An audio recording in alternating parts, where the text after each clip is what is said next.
Jadi tema kita kali ini beragama yang mencerahkan itu lebih keluar diri.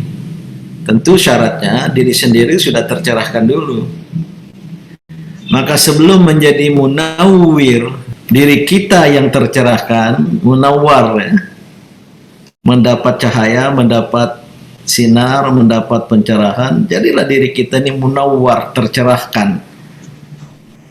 Dengan kapasitas demikian, insya Allah barulah kita akan menjadi munawwir, yaitu yang memberikan pencerahan pada orang lain, beragama yang mencerahkan.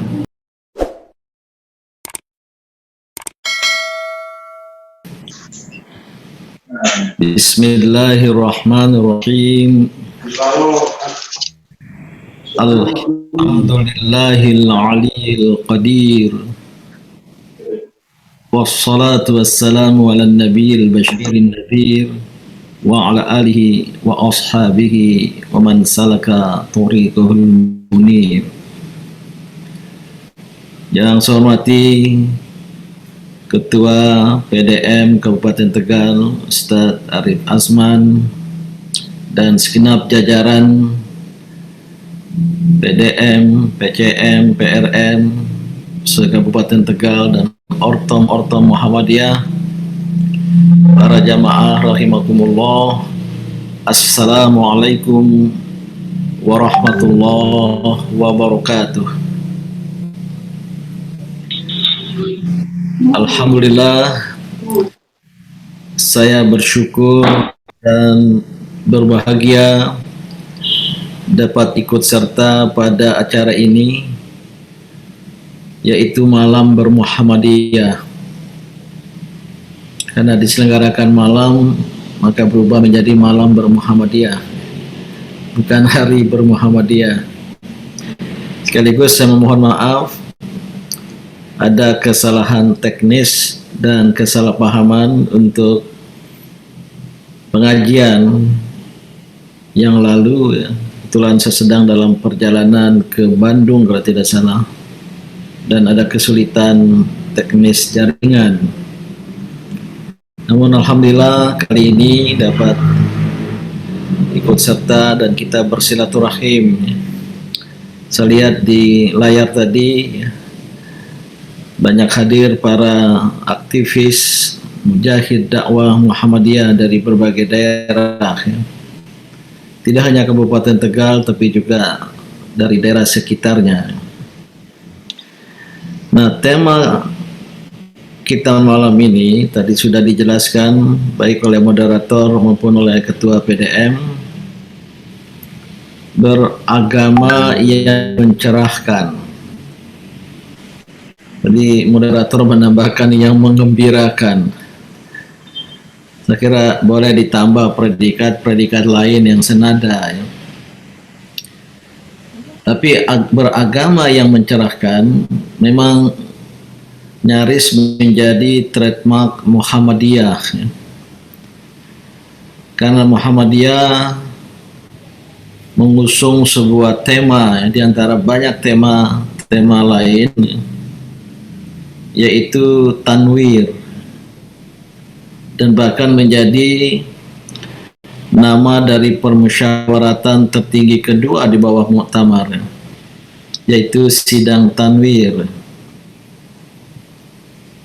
Tidak ada satupun organisasi sepengetahuan saya yang memberi nama kepada permusyawaratan tertingginya, khususnya tertinggi kedua, dengan sebuah istilah yang bermakna kecuali Muhammadiyah. Lazimnya di organisasi-organisasi lain mengambil istilah Mukernas, Rakernas, Silaknas.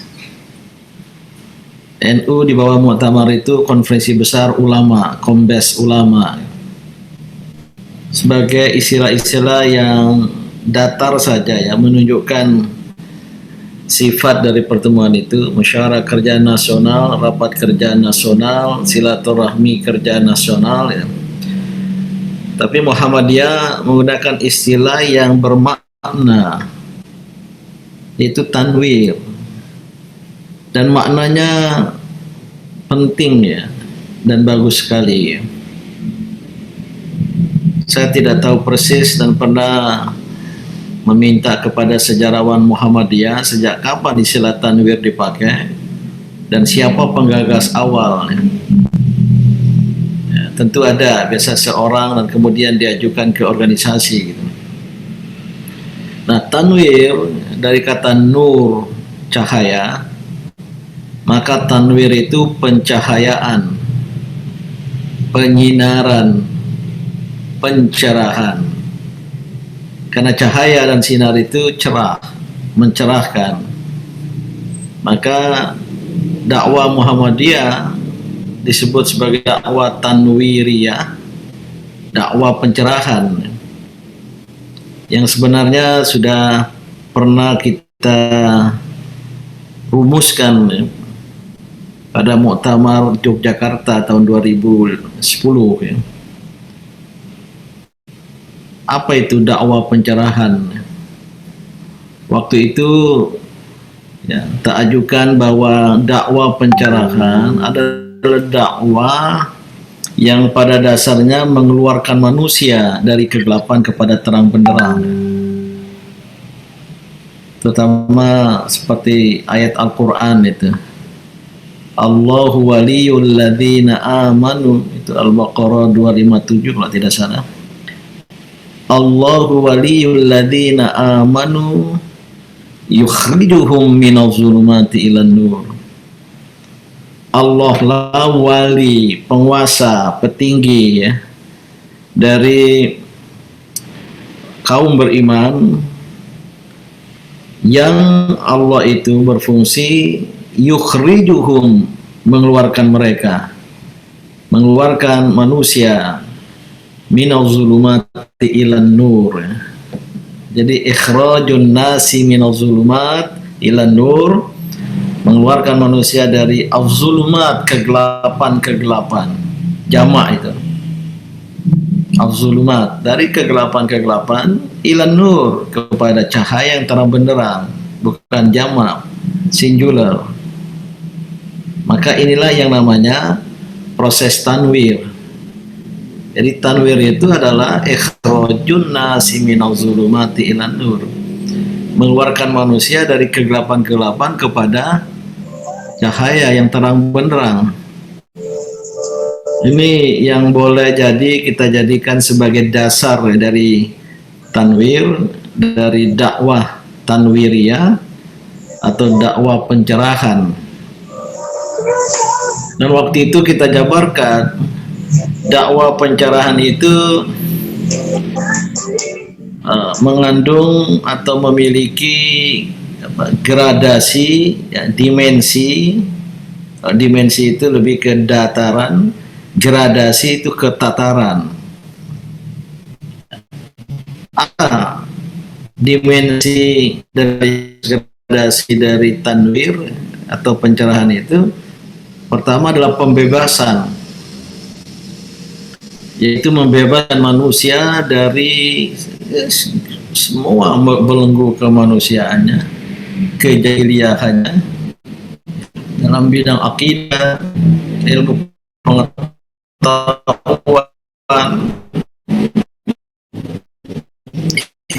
ekonomi, bebaskan, tahrir dalam bahasa Arab, dan sangat kuat pesan Islam untuk adanya tanpa harus menyebut diri sebagai sebut tahrir. Tahrir, pembahasan, hurriyah. Karena sejatinya akidah Islam yang umpamanya tauhid itu membebaskan manusia dari syirik, termasuk juga pembebasan dari kemiskinan. Nah, setelah dibebaskan, baru kemudian diberdayakan. Mungkin apa ya bahasa itu dari sudut dakwah, sifat dakwah Muhammadiyah. Dan tentu dengan dakwah seperti itu dan dakwah pencerahan itu akan terwujud pribadi yang mencerahkan, atau mungkin lebih awal dulu pribadi yang tercerahkan. Setelah muncul individu-individu yang tercerahkan, kemudian kelompok jamaah yang tercerahkan, baru dia bisa mencerahkan. Jadi tema kita kali ini beragama yang mencerahkan itu lebih keluar diri. Tentu syaratnya diri sendiri sudah tercerahkan dulu. Maka sebelum menjadi munawwir, ada istilah munawwir dari kata tanwir tadi itu, munawwir itu yang mencerahkan. Mungkin ada yang bernama munawwir hadir ya. Nah, dia diri sendiri dulu harus tercerahkan. Jadi munawwar itu lebih duluan dari munawwir itu. Diri kita yang tercerahkan, munawwar ya. Mendapat cahaya, mendapat sinar, mendapat pencerahan. Jadilah diri kita ini munawwar, tercerahkan. Dengan kapasitas demikian, insya Allah barulah kita akan menjadi munawwir. Yaitu yang memberikan pencerahan pada orang lain, beragama yang mencerahkan, tidak sekedar beragama yang tercerahkan, diri kita yang tercerahkan. Maka dulu waktu sidang tanwir ada semacam diskusi, kira-kira peserta sidang tanwir apa cocoknya gitu ya, yang mengikuti sidang tanwir. Itu dari setiap wilayah ada sekian orang, maksimum kalau tidak salah 7 orang ya.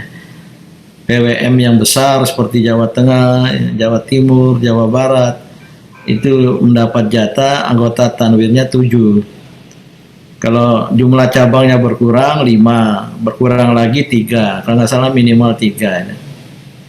Itu ada ada proporsinya gitu.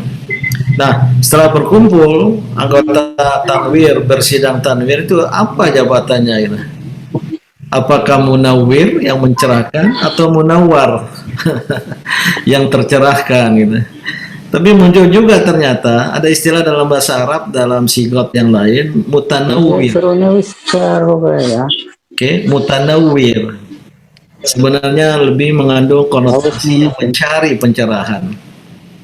Jadi seseorang yang mencari cahaya, senang ke ruang yang terang benderang, tidak suka ruang yang gelap-gelapan, tidak suka yang remang-remang. Nah, itu dia mutanawwir, dia mencari pencerahan. Saya kira semuanya boleh ya. Kita harus menjadi mutanawwir yang mencari pencerahan.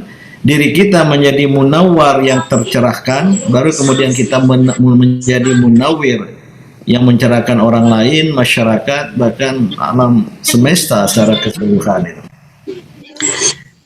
Nah, saudara-saudara, ya, beragama yang seperti itulah yang diharapkan oleh Islam. Tadi Ustaz Arif Asman sudah memberikan isyarat. Ya. Muara dari beragama itu adalah akhlak. Munculnya pribadi yang berakhlak. Karena memang tujuan dari Islam, tujuan dari kenabian dan kerasulan Muhammad SAW adalah menyempurnakan akhlak. Innama bu'itsu liutammima makarimal akhlak. Maka kalau ada sistematika ajaran Islam macam-macam dari ulama ya, ada aqidah, ibadah, akhlak. Ada al-aqidah, syariah.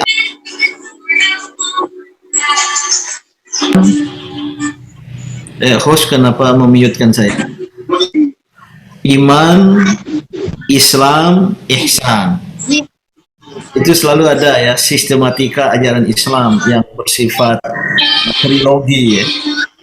Itu bukan trisila ya. Kalau trisila yang memeras Pancasila jadi 3, diperas lagi jadi Ekasila, itu penyimpangan dari Pancasila itu. Ini trilogi, iman, Islam, ihsan. Ada dasarnya, hadis Jibril yang menyamar kepada Nabi, kemudian bertanya apa itu iman, apa itu Islam, apa itu ihsan. Maka Islam, al-Islam secara keseluruhan ajarannya itu ada yang berdimensi keimanan, ya keyakinan, akidah, kemudian ada yang bersifat keislaman, pengamalan, tapi ujungnya ihsan, atau pakai al-aqidah, asy-syariah, al-akhlaq, al-aqidah, al-ibadah, akhlak. Nah ringkasnya, muara dari beragama itu akhlak, adanya pribadi yang berakhlak. Maka dalam kaitan ini sering saya sampaikan, ibadat itu sebenarnya bukan tujuan terakhir. Memang ada ayat Al-Quran ya, wa ma khalaqtul jinna wal insa illa liya'budun. Tiadalah aku ciptakan jin dan manusia illa liya'budun, sering diterjemahkan kecuali untuk beribadat. Sebenarnya tidak salah terjemahan itu. Tetapi jika dipahami, datang menimbulkan pemahaman ibadat sebagai tujuan terakhir, ibadat sebagai terminal terakhir, dalam pengertian kalau sudah selesai ibadat, maka selesailah urusan. Selesai sholat, wassalam. Selesai puasa, Ramadan, Lebaran, jadi bubaran. Selesai menunaikan ibadah haji, berharap haji mabrur atau haji mardud. Setelah sudah selesai, bangga menulis gelar haji ya, pakai peci haji. Itu Ustadz Arif Azman tuh haji itu, jangan-jangan 2-3 kali, tapi nggak pernah pakai peci. Atau saya juga sudah berapa kali haji, jarang sampai gelar H. Kadang-kadang orang memakai gelar H, ya, haji itu. Ditambah kiai lagi gitu. Sekarang ini karena haji itu ada gengsi ya, di zaman pilkada ya. Dulu sekarang juga mungkin ada itu. Bilang sama tim sukses, gimana ya cara bisa ada gelar H gitu. Supaya ditantumkan di baliho nanti itu. Belum haji dan belum musim haji. Apalagi kemarin kan ditutup haji gitu. Disarankanlah oleh tim suksesnya, wah bapak atau ibu umroh aja dulu. Umroh itu haji kecil. Maka pulanglah dia dari umroh itu pakai gelar H, maksudnya haji kecil gitu. Padahal umroh nggak pakai gelar gitu. Nah, saudara-saudara semua kembali, jadi muaranya akhlak, betul kata Ustadz Arif Azman tadi itu. Maka sholat kita itu diharapkan membentuk kepribadian yang berakhlak. Jadi kalau mau menjadi seseorang yang tercerahkan terlebih dahulu, menjadi munawwar. Nah, kalau wanita munawwarah, ya, ada juga yang bernama munawwar dan munawwarah, ya, tercerahkan itu, maka harus diawali ya, dengan satu sikap membentuk kepribadian yang bercahaya, membentuk kepribadian yang mencerahkan itu lewat ibadat. Dan ibadat itulah yang kemudian akan membentuk kepribadian dalam diri kita. Kalau ibadat itu seperti sholat khususnya, ya, yang tanha anil fahsya'i wal munkar, berarti akan membentuk kepribadian yang punya daya tahan terhadap hal-hal atau perbuatan keji dan perbuatan mungkar itu. Akan muncul dari dirinya itu. Kalau dalam Al-Quran apa? Simahum fi wujuhihim min athari sujud. Kelihatan auranya itu dari bekas sujud, tapi mohon maaf ya, bukan karena di keningnya ada hitamnya ya. Wah, karena banyak sujud. Nah, itu tidak salah juga, boleh jadi juga benar. Tapi min athari sujud, tapi pada aura kepribadian, pada aura yang bersifat akhlakiyah, ya, yang kemudian terpantul dari dirinya perbuatan-perbuatan baik. Ketika berhubungan dengan sesama, ya penuh dengan sopan, santun, ramah, tamah. Itu mencerahkan. Ketika dia bertemu dengan siapapun, ya, sangat-sangat simpatik, gitu. Seperti ada cahaya dari dirinya. Gitu. Nah, itu kalau dijelaskan lebih lanjut bisa banyak berarti itu. Dia sebagai manusia yang hanya taat pada Allah, tapi dia tidak sombong dan takabur sebagaimana iblis itu. Jadi kalau ada dalam bertemu dengan orang di pertemuan itu nggak ada dia kepengen mencari apa, menampilkan gengsi gitu ya. Tidak tersinggung dia kalau tidak dilayani dengan baik. Tidak tersinggung dia kalau tidak disapa ya. Sebenarnya kalau sambutan-sambutan, pidato-pidato nggak perlulah dideret sapaan-sapaan itu ya. Yang terhormatnya bisa setengah jam itu. yang terhormat itu. Nah kalau nggak masuk itu, waduh, sepertinya hilang kepribadiannya, dianggap tidak diakui, biasa saja gitu. Itu pribadi yang menyenangkan, pribadi yang mengembirakan dan mengembirakan orang lain. Nah, inilah beragama yang mencerahkan, itu harus lahir dari pribadi yang tercerahkan, yang tidak diliputi oleh kegelapan tadi itu. Tapi ketika kita masih diliputi oleh kegelapan, az-zulumat, baik kegelapan pikiran, gelap akal ya. Orang yang gelap pikirannya itu ya dia tidak mendayagunakan pikiran, melihat sesuatu secara emosional, menyikapi sesuatu secara emosional, mungkin lebih mengedepankan okol daripada akal gitu. Itu pertanda pribadi yang tidak mencerahkan dan apa tadi ya, beragama tidak mencerahkan. Nah, saudara-saudara semua, akhlak ini akan muncul dari, kembali ke belakang sedikit ya, dari ibadah, terutama ibadah mahdhah, dari hubungan ya, dengan sang penciptanya, itu yang disebut dengan hablum minallah ya. Kalau hablum minallahnya bagus, dia senantiasa bermunajat, bertaqarrub ilallah ya, selalu berhubungan dengan sumber cahaya. Allahu nurus samawati wal ard. Allah itu cahaya ya, yang mencerahi langit dan bumi, dan kita berhubungan dengan cahaya itu, yang sebenarnya dalam diri kita ini ada embrio, ada sumber cahaya ya. Wa nafakhtu fihi min ruhi wa nafakha fihi min ruhihi, kemudian dihembuskan padanya dari rohnya dalam diri manusia. Kemudian manusia berdimensi rohani dalam kandungan ibunya itu ada dimensi ilahi dalam diri manusia. Nanti kalau kaum sufi yang melihat tidak hanya dimensi nasut ya, manusia, annas, tapi juga dimensi lahut dalam diri manusia. Nah, dimensi keilahian ini yang ada dalam diri kita ini ada embrionya. Kalau itu dikembangkan, yang tiada lain cara mengembangkannya menghubungkan dengan sumbernya.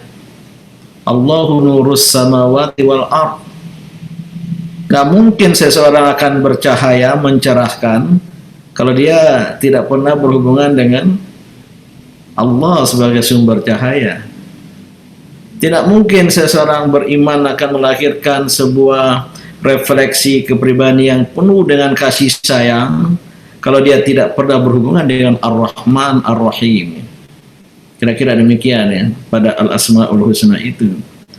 Maka ya beragama yang mencerahkan itu harus menempuh jalur atau jalan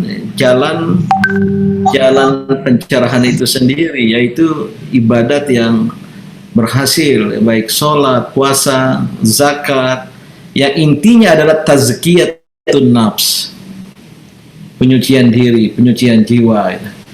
Dan kalau ini jiwa baik, jiwa suci, jiwa tercerahkan, akan lahirlah pribadi yang mencerahkan tadi itu, dan kita beragama yang mencerahkan tadi itu.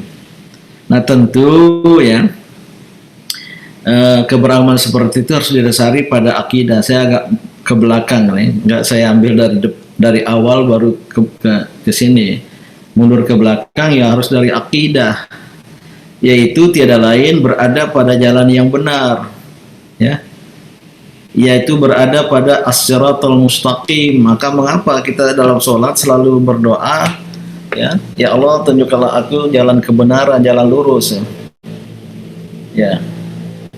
Siratal mustaqim yaitu tiada lain adalah beragama yang benar. Apa dalam Al-Quran itu ya,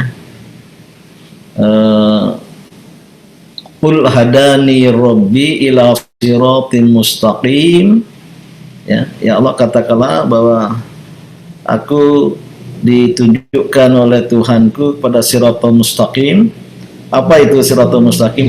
Dinan qiyaman millata Ibrahim hanifa.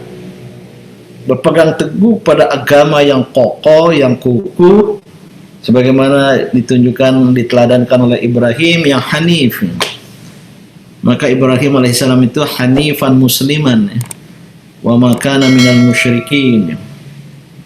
Nah, seorang yang hanif berpegang teguh pada agama, ya, al-hanifiyah, ya, menampilkan kehanifan. Seorang muslim yang sedikit pengikut Muhammad SAW yang berasal dari Ibrahim alaihissalam itu ya seorang muslim yang hanif, yang berpegang teguh kepada akidah Islam yang benar.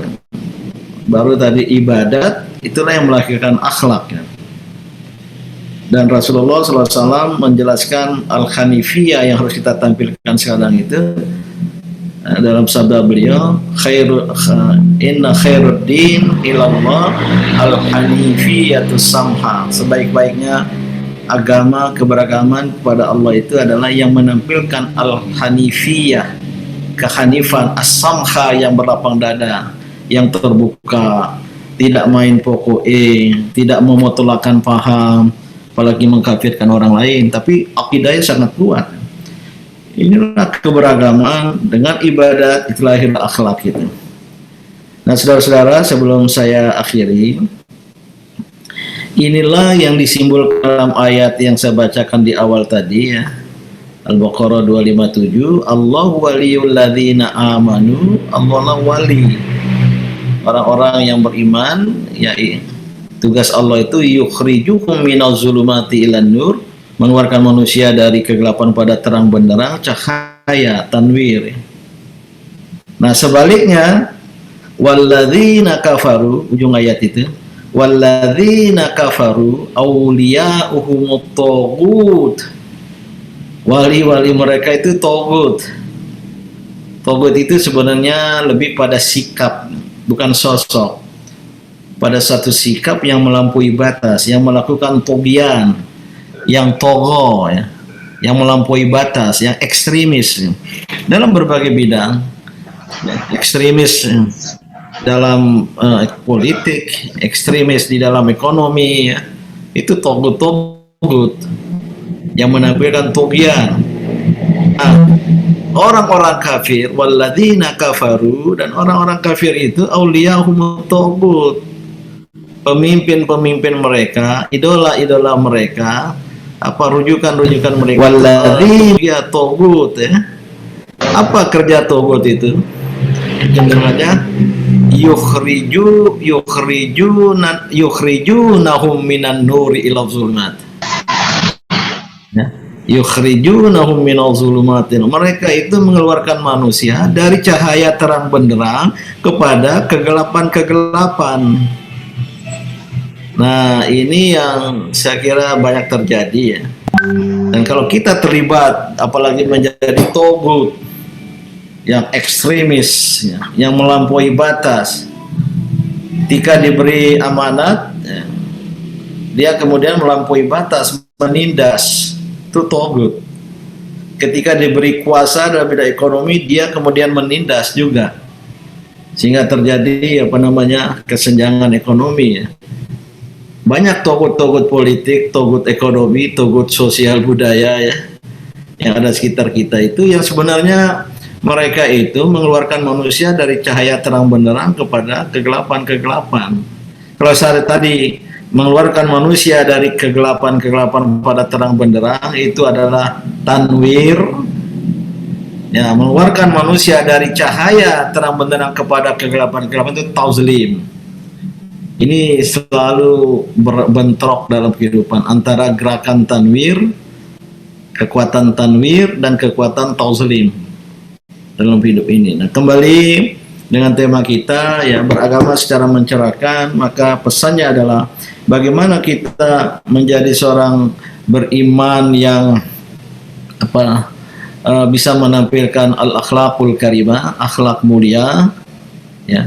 Akhlak itu tidak selalu lembek, ya, sopan, santun, ya, ramah tamah itu akhlak.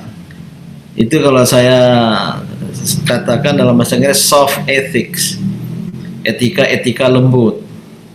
Tapi al-akhlaqul karimah dalam Islam itu ada hard ethics, ya, hard ethics, bukan soft saja gitu.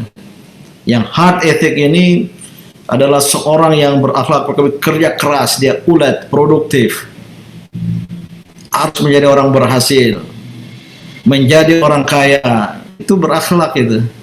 Malas-malasan itu kebalikan dari akhlak ya. Menjadi orang yang berprestasi dalam hidup, ahsanu amala, menampilkan kinerja kerja dan kinerja terbaik, al-akhlak. Menjadi manusia unggul berkemajuan itu berakhlak ya. Dan harus menang, itu bagian dari akhlak sebenarnya.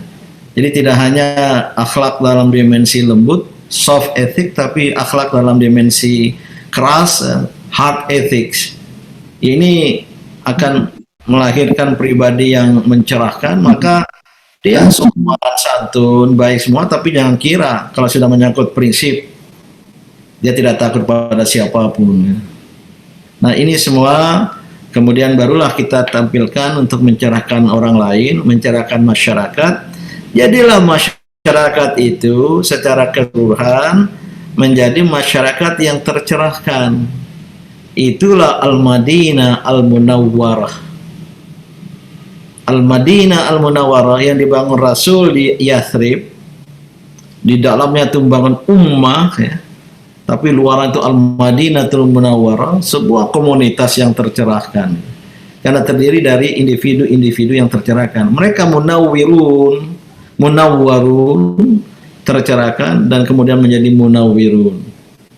Jadi warga Muhammadiyah dengan konsep tadwir pencerahan ini ya harus mampu menjadi insan yang tercerahkan, membuka diri untuk tercerahkan, beragama yang tercerahkan, kemudian dia mampu untuk menjadi insan yang mencerahkan orang lain, maka gerakan kita adalah gerakan tanwiriyah tadi itu.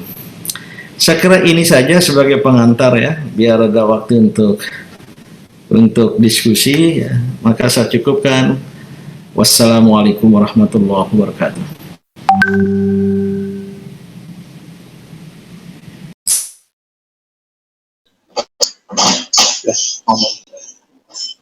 Alhamdulillah, demikianlah penyampaian tausiah dari beliau Prof. Din.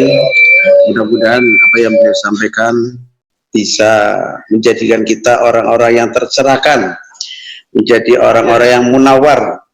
Kalau Pak Prof mungkin sudah menjadi yang munawir ya Prof, insya Allah menjadi orang yang mencerahkan.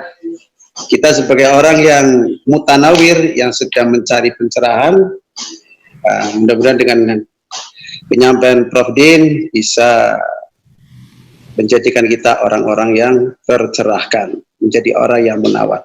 Hadirin yang dirahmati oleh Allah, untuk sesi selanjutnya adalah dialog. Maka kepada para hadirin kami beri kesempatan untuk menyampaikan baik berkaitan dengan materi atau mungkin di luar materi yang terkoneksikan dengan sudah.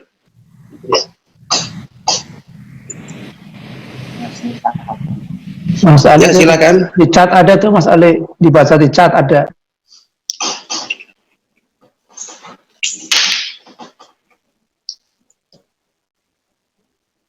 Ya, bentar. Dari Permata.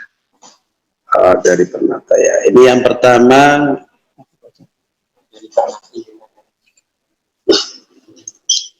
Dari Permata. Assalamualaikum. Adakah tip untuk Muslim memangkas konsep akhlak yang sempit, dalam arti supaya tidak ada Muslim yang pandangan hanya pada satu dimensi? Matur nuwun.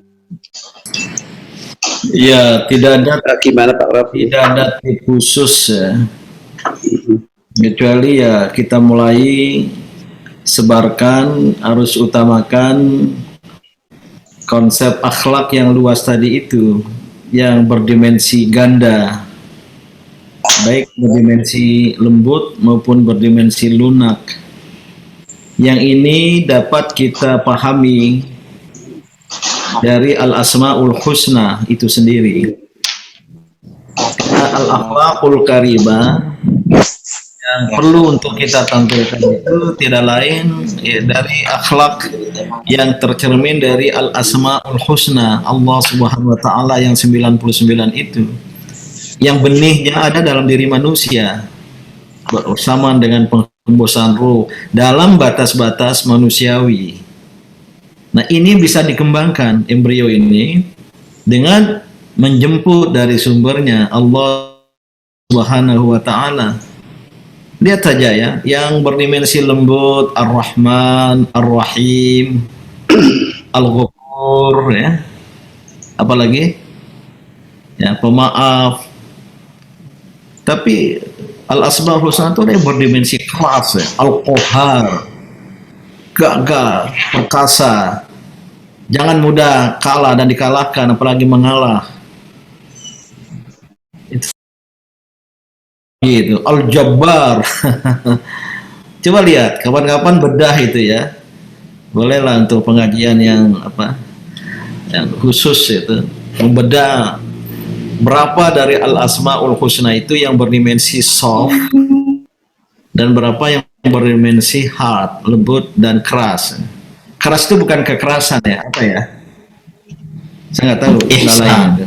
Bukan keras itu selalu ada ya sistematika ajaran Islam yang bersifat namanya logi ya. Apalah dari al-asmaul husna itu tadi sudah saya sampaikan dua itu namanya.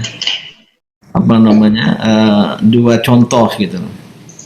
Nah, yang kedua juga kita bisa mengacu kepada perilaku dari Rasulullah SAW yang mengamalkan al-akhlaqul karimah.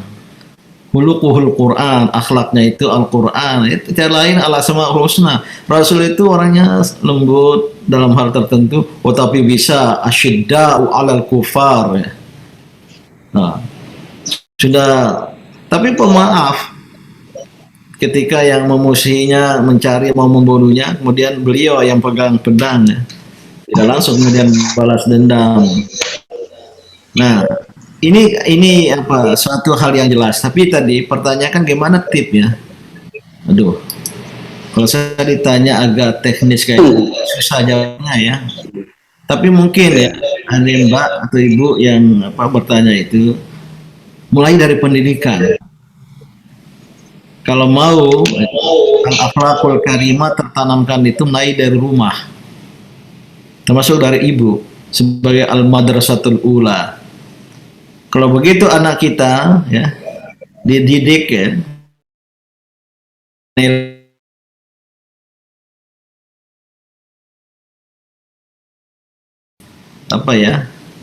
nggak bisa sepenuhnya diserahkan pada sekolah gitu. Tapi dari rumah ya. Umpamanya ya, masuk nggak al-akhlaqul karimah itu mandiri? Coba dicari dari al-asmaul husna itu. Mandiri, hobi,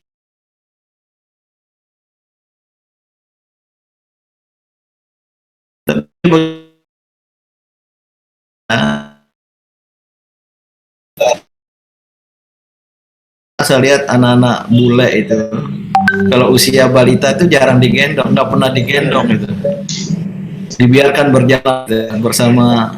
Di sana kebetulan jalannya bagus, trotoarnya bagus.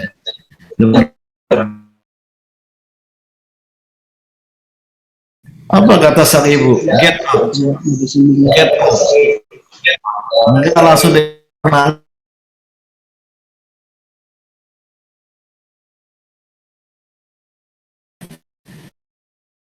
balita nangis jatuh, waduh, satu RT budenya berebut untuk menggendongnya gitu. Kita ini korban pemanjaan gitu. Ini contoh kecil gitu. Soal kejujuran, mahal sekali kejujuran gitu. Dan ini hilangnya kejujuran di tubuh bangsa ini, maka rusak bangsa ini karena tidak ada as-sidqu, yahdi ilal bir, kepada kebenaran, wal bir yahdi ilal jannah. Tapi yang ada adalah kebohongan, kedustaan, al-kidbu. Ini yang mahal. Karena kita tidak terlatih belajar kejujuran dari gitu. Pernah ada ya kantin kejujuran itu. Jadi silakan ngambil makanan, bayar harganya sekian, masukkan bayarannya. Alhamdulillah hanya berlangsung 2 minggu. Setelah itu bubar. Karena rugi, karena nggak bisa ada kejujuran gitu. Saya 2 pekan lalu ya sholat Jumat di kebetulan di Jakarta PSBB, saya agak ke pinggiran dikit, ada sholat Jumat situ pakai protokol kesehatan juga. Saya dapat di belakang persis di pintu sempat melihat khotib juga dari luar itu. Ada anak kecil usia 4 tahun, 4-5 tahun, ya, belum sekolah. Masih TK, pakai baju koko gini. Dia berdiri lihat-lihatnya, kosong ke dalam itu. Karena nggak ada tempat kosong, saya tarik. Betulan di samping saya kosong, tidak bisa untuk orang dewasa kan ada tembok, ada tiang gitu. Kalau anak kecil cocok, duduklah dia itu. Itu selama khutbah itu tawaduk dia, khusyuk tawaduk. Sementara di anak tangga masjid itu belasan anak-anak usia SD ribut. Ini sudah pendidikan agama kita nggak jalan ya. Dan nggak ada yang mengatasinya. Dan itu tidak di 1-2 masjid. Sering sekali di hampir semua masjid yang biasanya ada sekolah di sampingnya, anak-anak SD SMP itu ikut sholat tapi nggak ada yang ngatur, ribut. Waktu khotib berkhutbah itu ribut. Anak kecil yang tadi itu, nah apa yang terjadi? Itu kotak amal nggak lewat depan saya itu. Saya sudah keluarkan uang 100.000 gitu. Terus saya kasih karena itu setelah selesai sholat. Tentu selesai sholat ya. Saya kasih, enggak pak gitu. Nggak mau terima. Nggak apa-apa, nggak apa-apa. Nggak, nanti dimarahin bapak katanya. Wah, saya kaget anak ini. Bang, saya lagi nggak usah takut ya, bilang sama bapaknya, ini dari Pak Din Syamsuddin. Nyatanya dari Pak Din Syamsuddin. Saya tambah 200.000 bukan 100.000, 200. Nah bapak nggak mau, udah terima kan nak? Terimalah habis. Insya Allah bapaknya nggak marah nanti ya. Terima dia. Mana sama kamu? Itu agak kompleks di masjid itu. Dalam hati saya, aduh, ini terlatih anak ya. Ini pasti bapaknya sampai mau mampir ke rumahnya, mau mengetahui siapa bapaknya atau ibunya yang melatih seperti itu. Bisa. Kelas berapa ada? Belum sekolah, belum masuk SD, usia TK, tapi berbeda sama anak-anak yang sebaya atau lebih tua dari dia gitu. Jadi gimana tips ya ibu siapa yang bertanya tadi ya, mari kita mulailah dari rumah tangga warga Muhammadiyah ya. Tanamkan nilai-nilai itu, value education, baru sekolah-sekolah Muhammadiyah menanamkan pendidikan watak, value education. Jangan diceramahkan akhlak itu, dipraktekkan gitu. Nah ini yang sedang saya terapkan di pesantren saya, SMP SMA tapi pesantren ya. Sebuah pendidikan berbasis egalitarianisme, al-musawah, tidak ada perbedaan antara manusia. Saya pengasuhnya, kiainya lah gitu. Tapi nggak ditakuti itu, disayangi, manggil ayah anda, dan kalau ketemu bebas curhat, menyampaikan, bertanya gitu. Karena saya yakin dengan demikian akan bisa tertanamkan nilai-nilai. Kemudian pendidikan yang berbasis mahabbah, cinta. Kita menyayangi anak-anak itu, santri itu semua ya, walaupun dititipi oleh keluarganya. Atas dasar itu saya rasakan lain hasilnya gitu. Jadi bukan menegakkan disiplin yang keras, jadi takut ya. Jadi karena ketakutan. Ini yang bisa saya sampaikan komentar ya Bu ya. Apa namanya, bagaimana tips tadi itu. Silakan selanjutnya.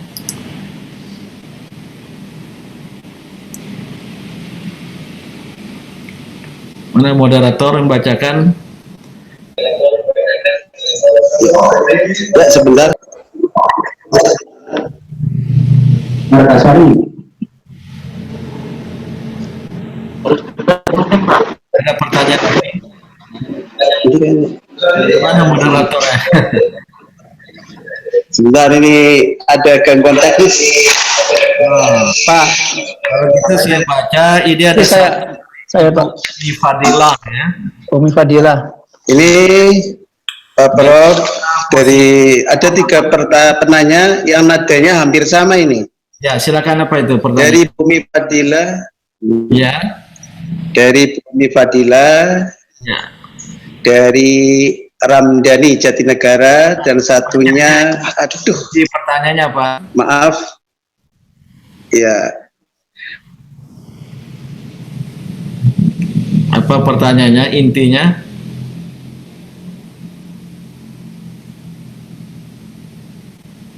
Atau ini aja saya baca ya, kelihatannya ada masalah moderator jaringannya.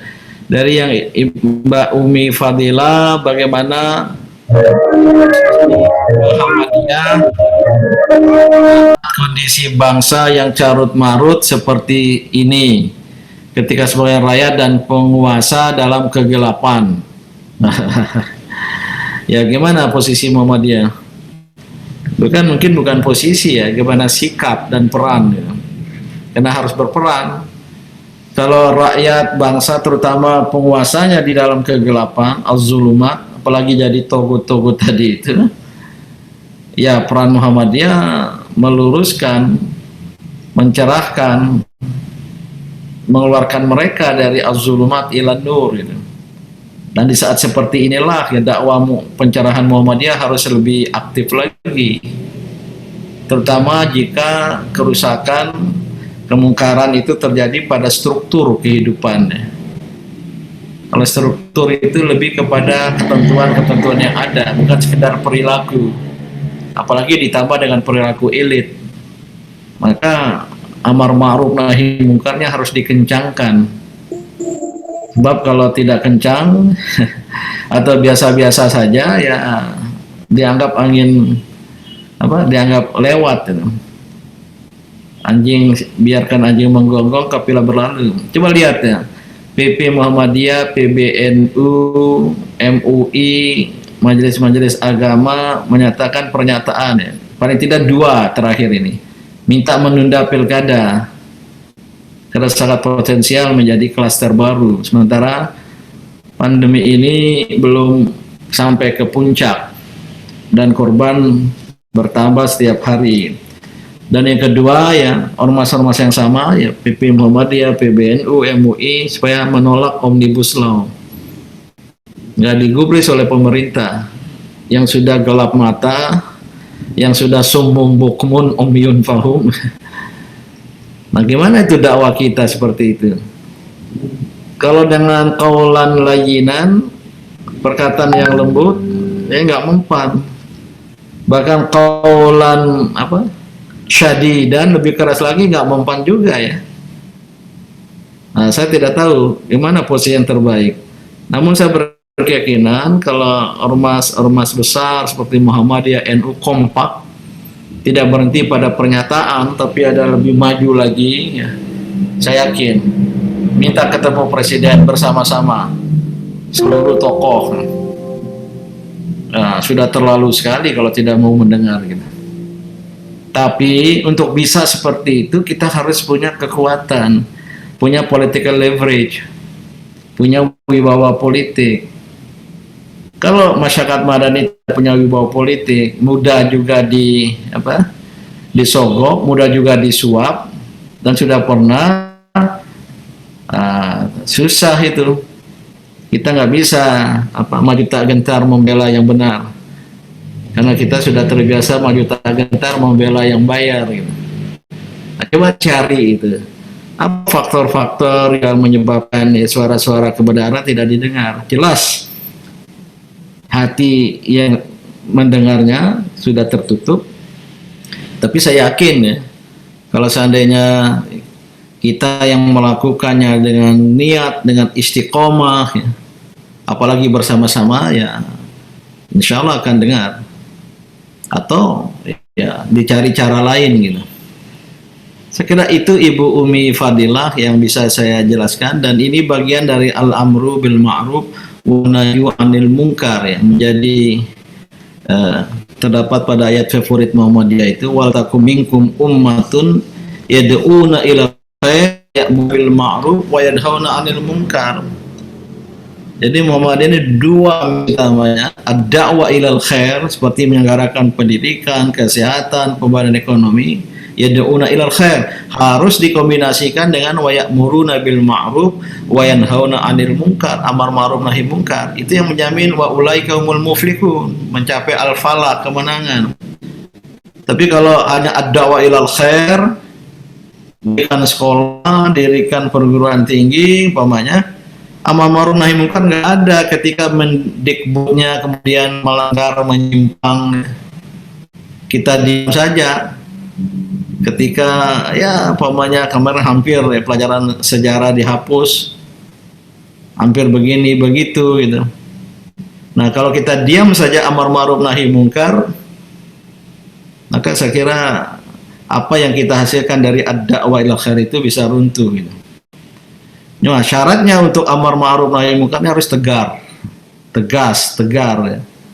Tapi kalau ada kombinasi ya, kita berharap nanti bisa ditampung jadi pejabat gitu ya.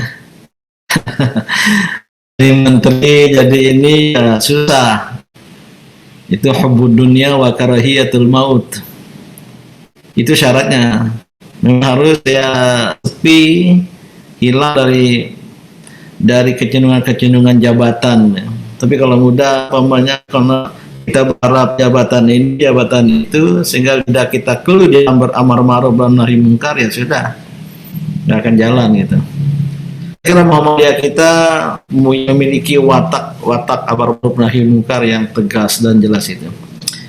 Silakan selanjutnya.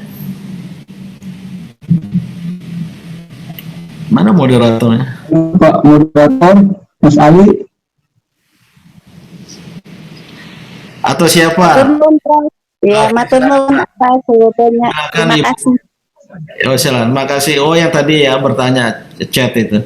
Siapa yang ingin bertanya angkat tangan biar penceramah narasumber sekaligus merangkap jadi moderator. Siapa yang ingin bertanya? Jadi tadi ada yang raise hand, Mas Ali itu. Saya lihat ya. Ini ada beberapa halaman, ada tanda raise hand itu ya. Nggak ada. Nggak ada tanda raise hand. Oh ya, maaf tadi. Langsung saja yang mau bertanya lesen dan nyalakan videonya. Ya, nah, tangan dulu. Siapa? Maju lagi, Pak. Margasari, Ini silakan. sedang Margasari. Assalamualaikum warahmatullahi wabarakatuh. Ya, di Margasari. Ini ada Ustadz Ali Makmuri nggak di situ ya? Tidak hadir ya. Saya tahu beliau guru saya, senior saya di kantor dulu, orang Margasari. Iya. Terima kasih. Orang Margasari pakai masker.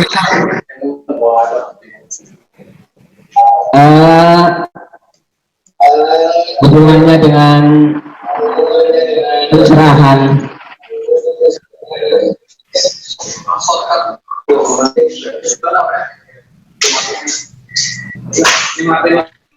agak kurang jelas ya. Bahwa kita harapkan menjadi munawar. Sedangkan lain pihak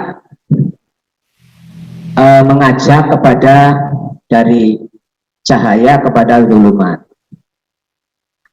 Seperti ayat Al-Quran, yuriduna liyutfi'u nurullahi bi'afwahihim wallahu mutimmu nurihi walau karihal kafirun. Umat Islam di Indonesia dikatakan terbanyak, belum bisa mencerahkan sejauh mana mencerahkan bangsa ini. yang guru dikarenakan kafaru, seperti ayat seperti itu ketika Rasul mau hijrah. Maka mirip dengan pertanyaan tadi, kalau umat Islam bersatu, insya Allah Islam akan jaya. Bagaimana langkah-langkah ya Muhammadiyah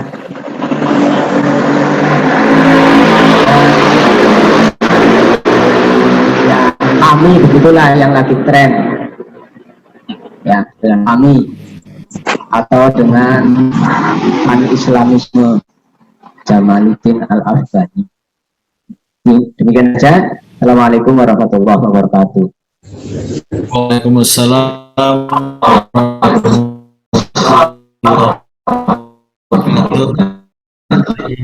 PKM Marasari berkumpul di rumah itu ya. Dimasakan di layar ini tidak menerapkan protokol kesehatan ya. Tidak menjaga jarak gitu. Memang persyarat dari keberhasilan dalam dakwah inilah apa banyak kelompok izin Allah karena menguasai syarat itu. Sementara kelompok mayoritas umat Islam tidak prasyarat itu. Prasyarat kemenangan dalam perjuangan itu bisa banyak ya. Bisa banyak sekali, terutama ya harus ada kekuatan ekonomi, harus ada infrastruktur kemenangan itu sendiri, media, komunikasi. Namun ya yang harus kita perhatikan juga harus ada kebersamaan dan kekompakan. Kalau tidak ada kekompakan, kebersamaan, itu akan membawa kepada kegagalan. Itu Al-Quran ya. Wala tanaza'u, janganlah kamu bertikai, bersengketa, berseteru di antara kamu sendiri. Fatafshalu, kamu akan gagal. Watabarikum, kewibawaan akan hilang gitu. Nah ini juga yang menjadi masalah umat sekarang, yaitu sulit bersatu. Sudah ditimpa oleh kemiskinan ya, juga sebagian kebodohan, keterbelakangan, ditambah K yang keempat, sudah 3 K itu. K yang keempat kesulitan bersatu dan rentan untuk diadu domba. Terakhir ini saya mendengarai ada upaya divide et impera terhadap umat Islam, bahkan dalam satu organisasi. Lihat saja, ketika ada agenda politik, Muhammadiyah pecah itu antara mendukung A atau mendukung B, dan kemudian saling serang. Dan begitu pula di ormas-ormas lain. Ini nestapa ya, karena kita tidak punya daya tahan terhadap upaya pengadu dombaan yang terakhir ini sangat kentara itu domba di antara kita. Nah itu tidak lain ya, para pimpinan sampai tingkat bawah menyadari betapa pentingnya al-ukhuwah, kebersamaan itu sebagai prasyarat dari kemenangan gitu. Baru kemudian ya kita bekali diri dengan kekuatan-kekuatan lain ya. Terutama kalau orang lain ya, kekuatan ekonomi. Dalam agenda demokrasi, umat Islam yang banyak, jangan anggota, pimpinannya bisa dibeli oleh kekuatan ekonomi luar gitu. Karena kita tidak berdaya secara ekonomi. Secara internal dulu lah ya, kita lakukan internal Muhammadiyah, baru nanti Muhammadiyah mengajak ormas-ormas Islam yang lain. Mas Arief, saya kira pada tingkat PDM harus sering-sering bertemu ya dengan pimpinan ormas-ormas Islam lain, untuk menyamakan visi, persepsi, dan dibuatlah semacam kode etik. Kalau ada hal-hal yang kemudian menimbulkan perseteruan, segera kita duduk bersama untuk memusyawarahkannya. Ya, idealnya MUI berfungsi demikian ya. Tapi MUI pun ya kadang-kala juga tak sepi dari upaya divide et impera semacam itu. Gitu. Ini yang dapat saya sampaikan ya. Dan mungkin pesan internal ke dalam diri Muhammadiyah ini, kita harus punya daya tahan. Punya daya tahan terhadap upaya eksternal yang ingin mengadu domba di antara kita. Gitu. Saya yakin di Tegal dan sekitarnya cukup bagus ya.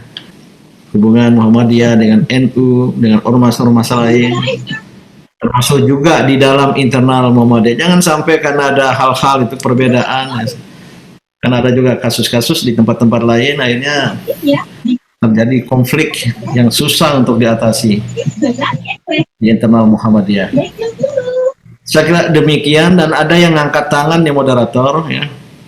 Pertama saya baca mungkin disampaikan in amullah. Ya, selanjutnya Ibu Nur Aini dari PDA, silakan. Ya, digabung aja nih, Mak. Moderator sudah ada ya? Ya, ya Pak Prof, silakan Ibu Nur Aini. Digabung 3 dulu ya. Assalamualaikum warahmatullahi wabarakatuh. Waalaikumsalam warahmatullahi wabarakatuh. Ya, saya mau tanya Pak Ustadz, ini kalau saya baca di Facebook ya, di medsos itu ada beberapa kelompok yang menamakan dirinya pada grup, membuat grup, ada Muhammadiyah Nusantara, kayak Muhammadiyah Baru. Itu kok pada postingannya kok rasanya kok membuat kita bagaimana ya, tidak sesuai dengan visi misi kita. Kemudian kalau seperti itu, apa dari Muhammadiyah, dari PP misalnya, bagaimana sih menyikapi yang seperti itu? Kayaknya kok membuat apa ya, rusuh atau membuat kita nggak nyaman, tidak sesuai dengan misi kita, Ustaz. Begitu. Terima kasih. Assalamualaikum warahmatullahi wabarakatuh. Ini moderator, saya satu persatu aja ya. Ibu salah alamat bertanya kepada saya ya Bu ya.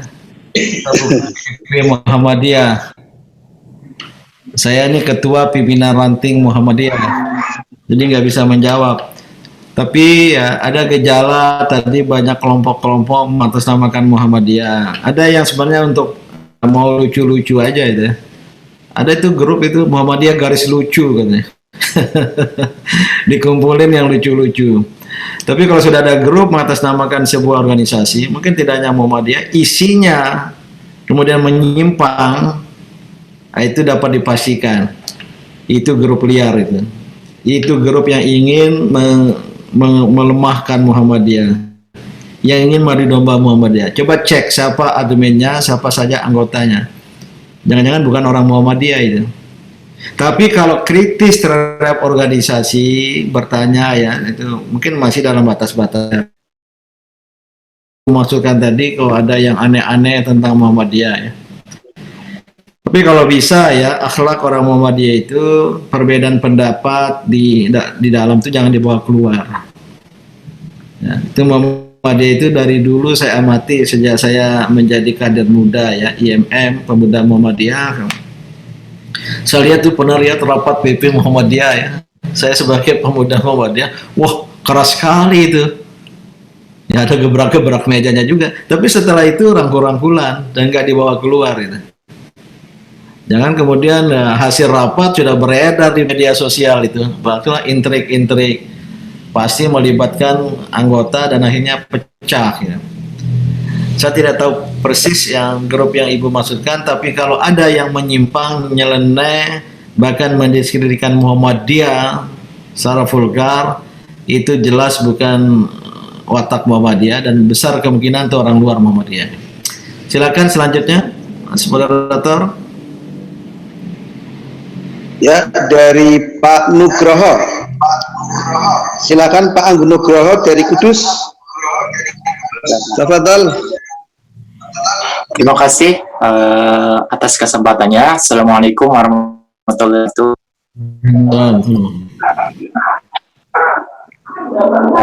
Perkenalkan, saya Anggun Putra, saya mahasiswa fisika dari Institut Teknologi Sumatera. Nah, yang ingin saya tanyakan adalah mengenai lingkup saya, di mana penelitian-penelitian fisika dalam hal ini penggalian ilmu sains itu banyak mensampingkan hakikat manusia dengan Tuhan. Kalaupun kita ingin meleburkan keduanya dengan agama, itu mungkin mentok atau ibaratnya kebuntuan ilmu itu hanya sekedar pada cocok kita, Pak.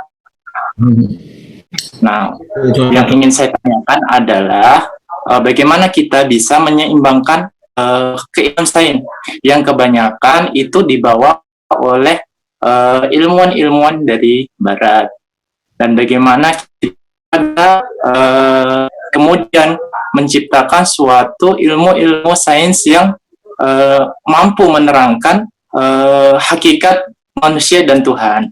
Mungkin sekian pertanyaan dari saya, Pak Din. Terima kasih. Saya kembalikan ke moderator. Ya, langsung saja. Seharusnya tidak ada pertentangan antara sains dengan agama, karena sains itu adalah hasil dari pemahaman kita terhadap ayat-ayat kauniyah, tanda-tanda kebesaran dan kekuasaan Allah di alam semesta, apalagi eksakta ya, khususnya eksakta. Sementara agama itu bertumpu pada ayat qauliyah, ayat-ayat perkataan wahyu Al-Quran. Jadi antara ayat qauliyah dan ayat kauniyah seharusnya selaras, sejalan gitu. Nah, kalau ada pertentangan, tentu ya ada kesalahan di dalam ilmuwan sains itu. Tapi kalau natural sciences yang disebut dengan ilmu eksakta seperti ilmu Anda itu fisika, apa temuan fisika walaupun dari orang Barat itu dikembangkan oleh ilmuwan-ilmuwan Muslim juga ya, Al-Khwarizmi, Al-Biruni, yang diambil oleh orang-orang Barat dan mereka kembangkan berdasarkan observasi gitu. Seharusnya tidak bertentangan, dan oleh karena itulah ya pendidikan Islam harus mampu memecah dikotomi antara ilmu dan agama. Masalah kita sekarang terjadi dikotomi, dan namanya saja seolah ilmu-ilmu agama itu yaitu tauhid, fikih, seolah yang lain itu bukan ilmu-ilmu agama. Maka sekarang sedang dicari istilah yang tepat gitu. Nah, mohon maaf kalau saya sebut pesantren saya itu yang gambar di belakang saya itu SMP SMA ya, SMP SMA yang saya rancang ya, untuk adanya integrasi agama dan sains. Saya minta betul pamannya yang mengajar fisika, Anda ngajar tentang apa? Katanya tentang gaya ya, Mas. Saya bilang ke pengajar mata pelajaran Al-Quran atau Al-Hadis, bisa gak ada cari ya ayat yang kemudian bisa mendukung itu? Ternyata ada. Saya lihat, saya tanya, coba yang pengajar biologi apa tentang sistem pencernaan? Bisa nggak? Al-Quran, Al-Hadis juga mengajarkan itu sebelumnya atau sesudahnya. Itulah upaya integrasi agama dan sains itu ya. Ini sedang kita terapkan. Itu sekolah saya itu ada gambar di belakang saya itu. Baru saya buka kampusnya. Itu SMP SMA baru tahun kelima ya, baru selesai 4 tahun. Kita terapkan integrasi ilmu agama dan apa yang disebut dengan sains itu ya. Nah, maka Anda sebagai mahasiswa fisika, banyak fisikawan itu yang kemudian mengaitkan dengan agama. Nah, Anda harus belajar ayat-ayat Al-Quran, harus belajar ayat-ayat qauliyah, wahyu, atau ayat-ayat Qur'aniyah yang berhubungan dengan fisika, banyak sekali itu. maka Anda akan lihat nanti, wah ternyata Islam itu sangat-sangat ilmiah gitu. Dan bisa Anda kemudian menjadi fisikawan muslim gitu. Oke, moderator, banyak yang angkat tangan itu, dilihat resen. Ya, untuk selanjutnya kami silakan Direktur PPAD Ustadz Inamullah. Tafadhol Ustadz. Ini kita sepakat sampai jam 9.30 ya. Ya, Ya, siap. 19 menit lagi. Ya. Assalamualaikum warahmatullahi wabarakatuh, Pak Din. Waalaikumsalam warahmatullahi wabarakatuh. Udah 2 kali antum ke pondok kita, terima kasih. Sudah banyak memberi perhatian untuk PPAD, Pak Din. Ya. Oh yang di daerah mana iya. itu ya? Di terakhir panjenengan satu tahun yang lalu Tegal, Pak Din. Ahmad Dahlan. Pesantrennya di mana? Balapulang. Oh, Balapulang ya. Ya baru ingat saya. Iya, terakhir Bukan di Guci ya? ya betul, Pak Din, betul sekali. Terakhir Guci itu yang enak boleh, itu kalau mau kesini lagi, Pak Din. di situ. Iya, kalau mau kesini lagi silahkan. Sate yang 3 bulan itu di Guci itu. Iya betul. Iya, ya mohon maaf, ini bicara masalah akhlak menarik sekali tadi waktu antum menyampaikan tentang akhlak. Sebenarnya tentang apa pendapat antum sekarang ini terhadap akhlak yang ada, terutama untuk generasi muda yang sekarang ini. Kemudian ini yang pertama. Yang kedua, apakah kemudian pelajaran-pelajaran akhlak yang kalau tidak salah dulu pernah diajarkan di sekolah dasar, itu apakah perlu juga untuk dijalankan atau diajarkan juga? Karena selama ini kita hanya bisa mengandalkan pelajaran akhlak itu diberikan kepada orang tua, sementara orang tua sendiri zaman sekarang untuk bicara masalah tata cara, bicara masalah apapun itu seolah-olah mereka masih blank gitu. Itu aja 2 untuk yang perlu saya sampaikan. Ya, secara umum memang memprihatinkan tingkat derajat akhlak dari khususnya generasi muda yang sekarang disebut generasi milenial. Tentu ini akibat sekarang mereka berada pada sebuah era yang penuh dengan kebebasan, liberalisasi, ada era digitalisasi, apalagi dengan teknologi informatika. Sekarang terjadi revolusi informasi di dunia ini, ya, sehingga ya kita bisa mengetahui dan tentu ya teknologi itu sebenarnya netral saja, berdimensi ganda, ada sisi kebaikan, ada sisi keburukan. Ya gadget, HP umpamanya itu ada baiknya juga ya. Ternyata semua versi Qiraat Sab'ah ada di HP kita, tinggal diklik saja ya. Al-Quran, hadis ya. Di HP saya ada Kutubus Sittah itu, yang nggak perlu kita buka perpustakaan berjilid-jilid buku. Tapi pada hal yang sama, HP juga bisa membuka ya video-video, film-film yang porno yang merusak moral generasi muda khususnya gitu. Nah, maka secara umum ya ini harus diimbangi dengan penanaman nilai. Sayang pendidikan kita tidak bersifat pendidikan, lebih banyak tampil sebagai pengajaran. Pengajaran memindahkan ilmu dari otak guru ke otak murid. Kalau pendidikan menanamkan nilai-nilai, maka sering disebut ya pendidikan nilai, value education, untuk menanamkan moral, akhlak, watak ya. Ada namanya pendidikan agama ya, di sekolah-sekolah umum khususnya, berapa jam itu, tapi isinya pengajaran agama, tidak terlalu ya, ada sisi kepada penanaman nilai itu. Jadi tadi itu. Ini yang harus dirombak oleh Muhammadiyah. Maka pendidikan akhlak itu jangan hilang itu. Baik sebagai sebuah kurikulum atau sebagai isi dari kurikulum atau mungkin proses pendidikan itu sendiri yang diterapkan. Karena pendidikan itu harus dengan praktek. Ya, pendidikan akhlak itu harus dengan praktek gitu. Dan banyak sekolah-sekolah Muhammadiyah yang berhasil ya. Jadi di tengah kegelapan-kegelapan yang melanda bangsa ini, melanda dunia ini, nggak apa-apa Muhammadiyah tetap tampil dan kemudian menjadi teladan gitu.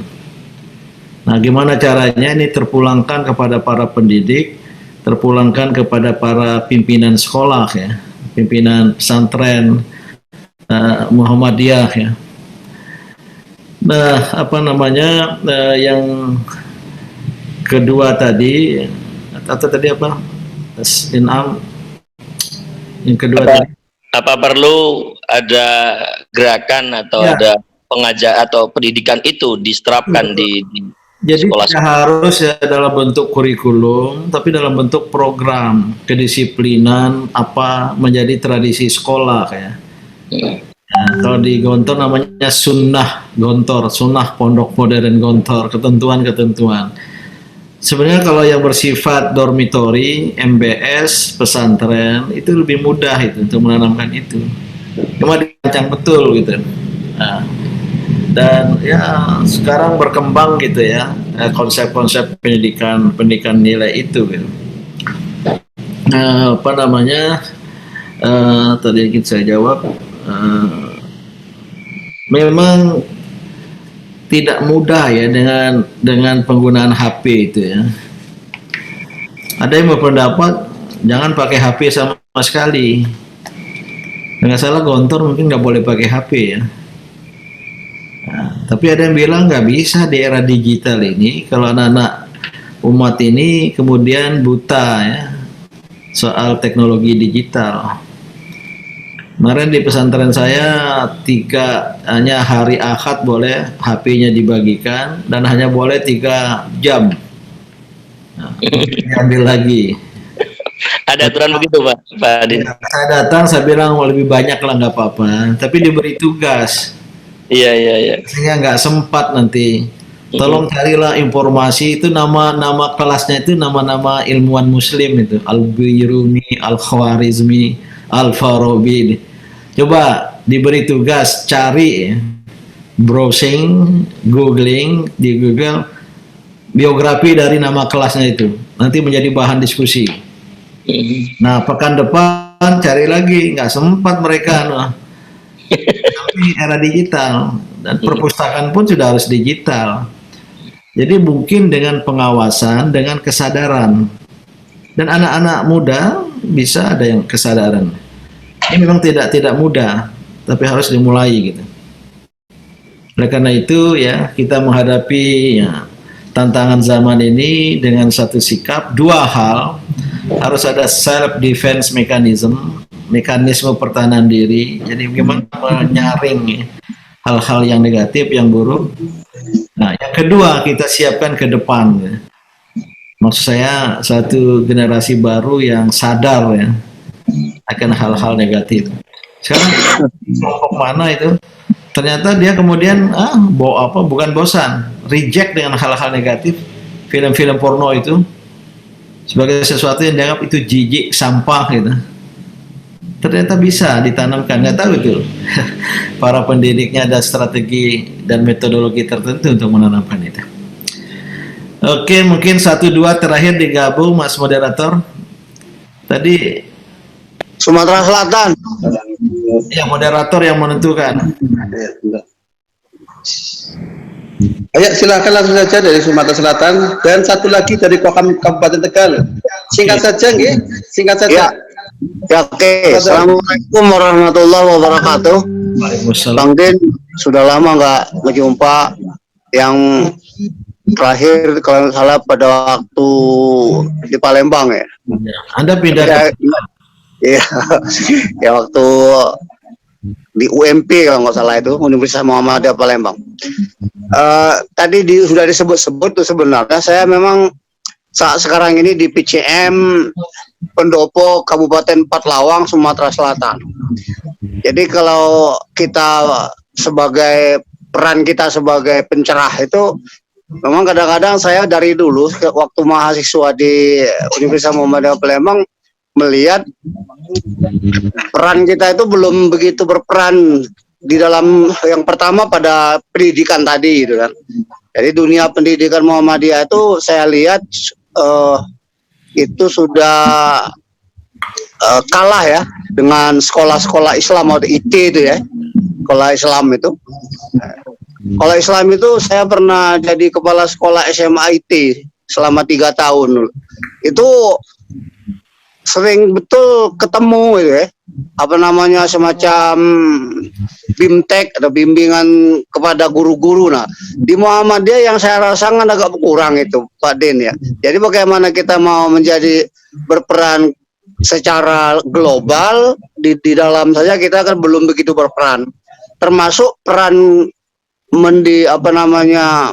menjadikan anggota katakanlah angkatan muda Muhammadiyah kita untuk lebih berperan ketika dia sudah keluar dari IMM misalnya kan, atau keluar dari pemuda Muhammadiyah. Nah, pada saat dia keluar itu peran pencerahannya itu nampaknya udah hilang. Nah, itu di mana letak kekeliruan kita di dalam melaksanakan sistem pendidikan kita dengan sistem pengkaderan kita di Angkatan Muda Muhammadiyah. Itu yang perlu saya sangat susah sekali memperankan diri ketika karena saya itu ada di cabang kami itu ada TIKA, ada SD dan ada SMP.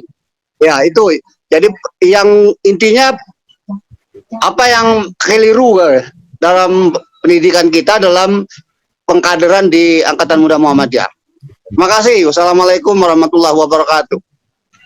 Waalaikumsalam. Lanjut aja singkat, Kokam Tegal tadi sudah disebut. Silakan Kokam.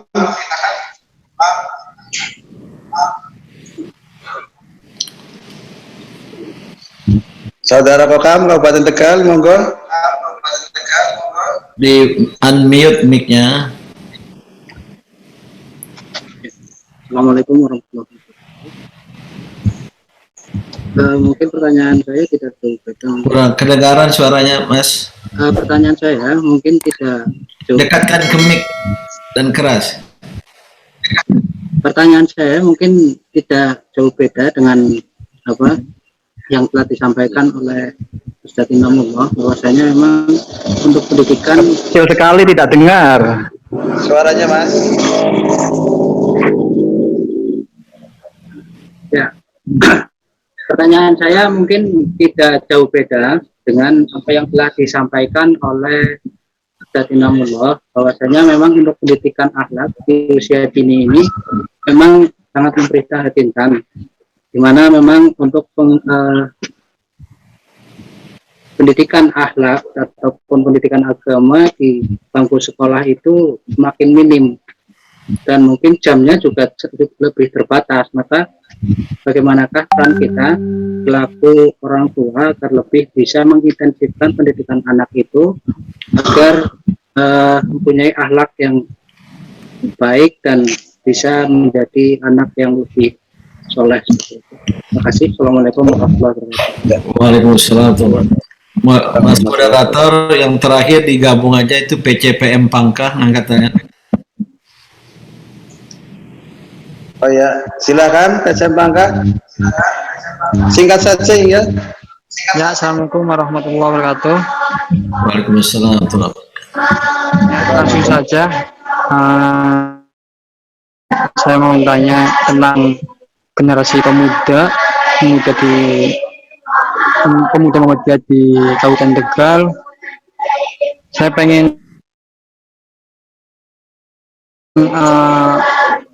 pencerahan dari Prof. Din Samsudin, bagaimana sikap muda di era seperti ini. Ya, gitu aja. Terima kasih. Assalamualaikum warahmatullahi wabarakatuh. Katanya di tempatnya itu ada sedang ngaji itu, kedengaran tadi. Ya ini Mas, semuanya berhubungan dengan masalah internal ya. Bagaimana internal persyarikatan dan amal usaha Muhammadiyah termasuk orto-orto Muhammadiyah menghadapi tantangan zaman pada era globalisasi, modernisasi informasi ini yang berdampak pada akhlak generasi muda gitu. Tentu ini perlu dibicarakan ya lebih lanjut secara internal nanti di cabang, di ranting, di ortom atau di amal-amal usaha masing-masing ya. Yang walaupun ya secara nasional ya sudah banyak sekali diskusi-diskusi, seminar-seminar tentang ini ya. Nah, mungkin pada garis besarnya ya saya menyampaikan pandangan bahwa memang ya, kita harus akui kita hidup di zaman yang berubah ini secara cepat. Terutama tadi sudah saya katakan ada yang sekarang disebut-sebut menghadapi era industri 4.0, itu era digitalisasi, serba digital. Nah, maka bagaimana umat Islam, khususnya warga Muhammadiyah menghadapi tantangan itu? Tiada lain kita berpikir proporsional saja ya. Saya tidak setuju ada sikap yang konservatif ya, seolah-olah teknologi itu buruk semua. Teknologi itu netral, tergantung yang memakainya, tergantung yang memegangnya. Maka sasaran kita mengedukasi, mendidik, melatih yang akan memegang teknologi itu, seperti memegang HP gitu. Karena kalau tanpa ya kita akrab dengan teknologi, kita juga akan gagap teknologi pada masa yang akan datang. Sementara eranya, saya kira dengan COVID-19 ini, digitalisasi ini nggak terelakkan. Belajar daring, termasuk juga pengajian daring, itu mungkin akan berlangsung lama. Bahkan ya, jika nanti juga era normal, katakanlah tahun depan atau kapan, jangan-jangan pengajian daring ini juga bagus ya, sehingga orang Palembang bisa ikut, orang Kudus bisa ikut, orang dari mana bisa ikut ya. Saya beberapa kali terakhir ini juga diundang jadi pembicara di pengajian virtual, pengajian daring dalam jaringan. Kemarin oleh PKU Muhammadiyah Jogja tuh pesertanya se-Indonesia juga itu.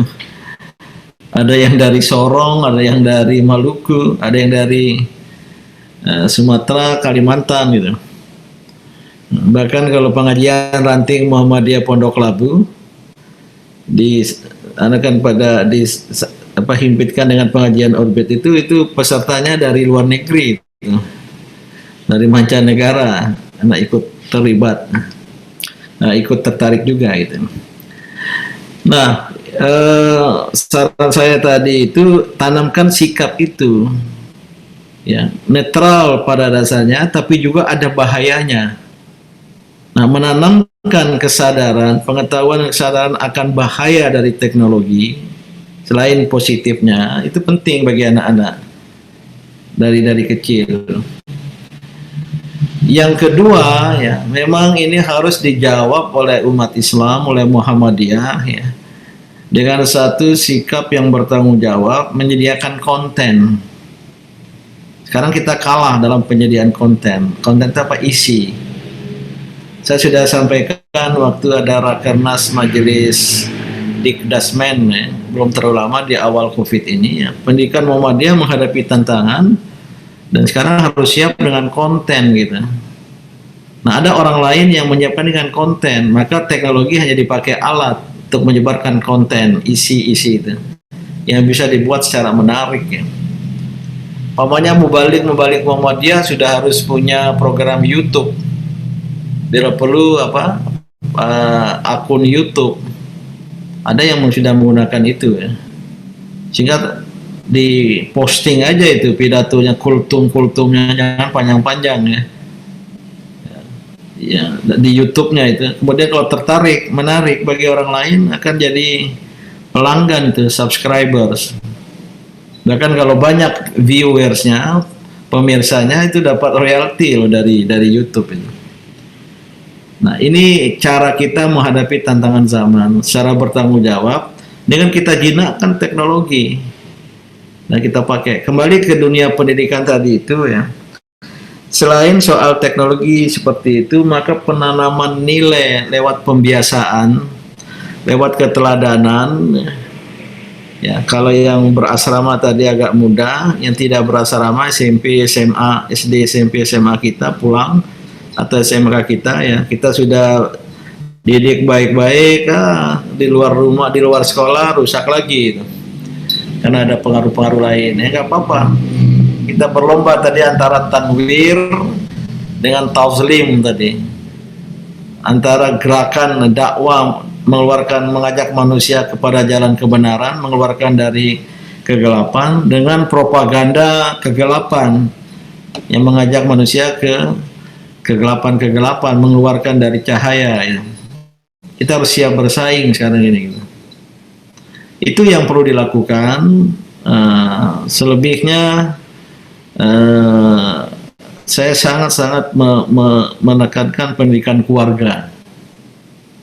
Sangat menekankan pendidikan keluarga. MUI Munas Musyawarah Nasional tahun 2000, saya sebagai sekretaris umum waktu itu, dan lahir dengan sebuah seruan di akhir Musyawarah Nasional MUI tahun 2000 itu ar-ruju ilal usroh, kembali ke keluarga, back to the family.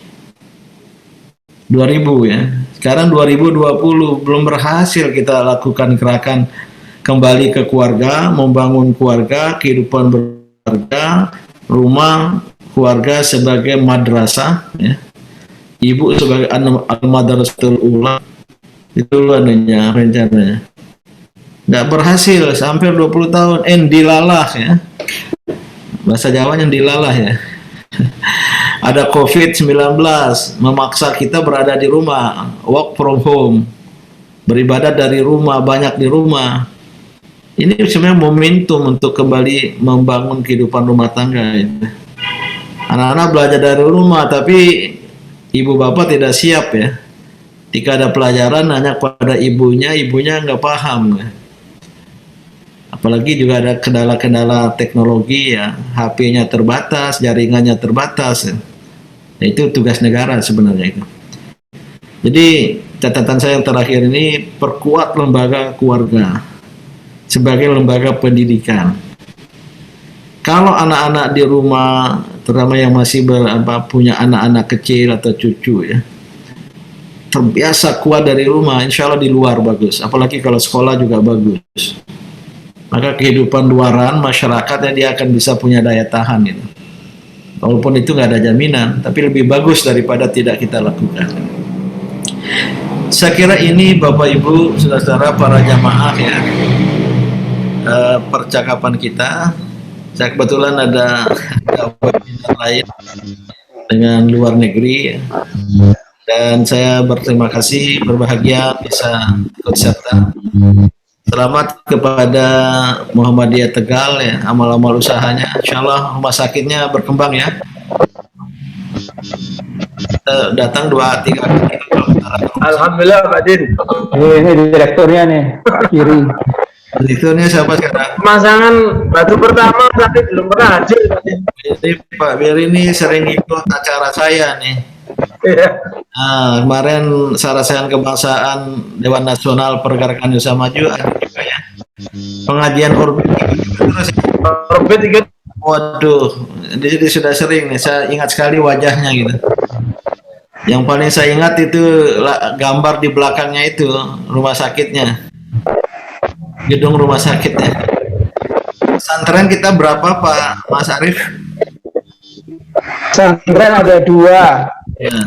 Ada 2 di satu di Margasari, Fakih Usman itu wakafnya Pak Mas Kuri LP2M. Oh, Pak Mas itu orang Margasari ya? Iya ada. Terus yang pertama di Ahmad Dahlan yang di Balapulang. Ahmad Dahlan ini ya. Ya syukur alhamdulillah dan sekolah SMA juga Pak. SMK oh di kota ya SMK. SMK Keramat, SMK Lebak Siu. Oke. Nggih, matur suwun Raden. Pada kesempatan yang akan datang, mohon maaf. Wabillahi taufik wal hidayah. Wassalamualaikum warahmatullahi wabarakatuh. Waalaikumsalam warahmatullahi wabarakatuh. Warahmatullahi wabarakatuh.